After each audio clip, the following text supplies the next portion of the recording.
नमस्कार बंधुरा केमन आছেন निश्चय सकले भालो आছেন। घोष किचेने आज के निये एसेছি चटपटा बेगुन रेसिपि। এই রেসিপি আপনারা প্রথম থেকে শেষ পর্যন্ত দেখুন, লাইক করুন, শেয়ার করুন আর যারা চ্যানেলটিকে এখনো সাবস্ক্রাইব করেননি তারা সাবস্ক্রাইব করুন।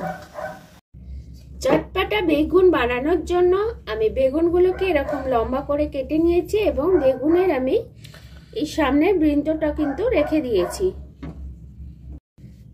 এবারে বেগুনগুলো আমি ম্যারিনেট করে নেব। তার জন্য আমি দিয়ে দেব সবার প্রথম নুন, তারপর দিয়ে দেব হলুদ,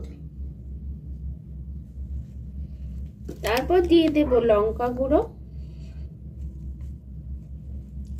এবং দিয়ে দেব কর্নফ্লোর। এগুলো দিয়ে আমি ভালো করে মাখিয়ে নেব। প্রত্যেকটা বেগুন আমি এরকম ভাবে ম্যারিনেট করে নিয়েছি। আমি ননস্টিকে বসিয়েছি, তাতে তেলটা গরম হয়ে গেছে। এবারে আমি বেগুনগুলো একটা একটা করে দিয়ে দেব। প্রত্যেকটা বেগুন আমার ভালো করে লাল হয়ে গেছে। চটপটা বেগুন রেসিপি আমার রেডি।